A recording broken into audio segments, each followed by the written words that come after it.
આજે અમારા 1 વર્ષ કમ્પ્લીટ થઈ ગયું. હા, આજના દિવસે હું આને જોવા ગયો તો 18 જાન્યુઆરી 2025 છે. બરાબર. ધરમન જોવા હતા એ દિવસે 11 બીમાર સાડા 11 હતો. વાગે. આજે એ બીમાર થઈ ગયો છે.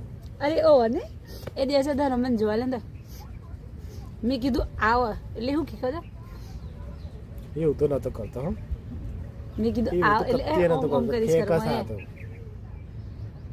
આ તો ડ્રેસ પહેરીને આવ્યો હતો. હજી તો એ ડ્રેસ પહેર્યો જ નહીં કોઈ દાડો પાછો.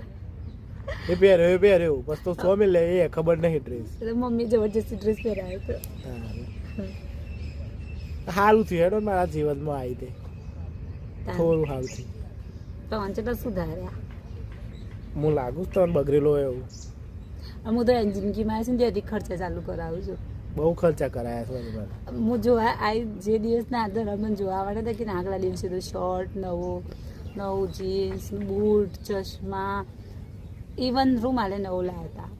એ તો ભાઈ આપણે કોઈક નવું કરીએ. આપણે ગુજરાતી છીએ એટલે કેવું એક નવું કરીએ તો આપણે બધું નવું વસ્તુ પહેરી જઈએ તો સારું લાગે.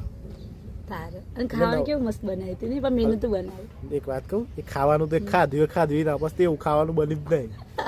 એ ગોટાએ બનાવ્યા એવા ગોટા તો બન્યા જ નહીં યાર. એ મને સારું લગાડવા જ બનાવ્યા હતા. સારું લગાડવાનું તો બનાવ્યા એ તો મસ્ત દાળ એવી તો ખાધી જ નહીં. તૈયાર લોટ લાવ્યા એટલે લોટ સારો આવી ગયો નહીં ગયા ભાઈ વાગોટા હું તો જઉં જ્યારે જઉં તારે વિચાર કરું છું પેલા દાળ બન્યા હતા ને એવા ગોટા ખાઉં ને તે કોઈ મજા ના આવે આમ પણ પેલા દિવસ જે બન્યા હતા ને એવા ગોટા નહીં બન્યા એટલે કોઈ ના બને.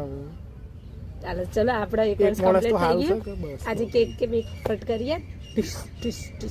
હા આજે કેક કાપવાની છે પાછી. જો મોટા પોણે ના બે મને શરદી થઈ ગઈ. તે શું કેક છે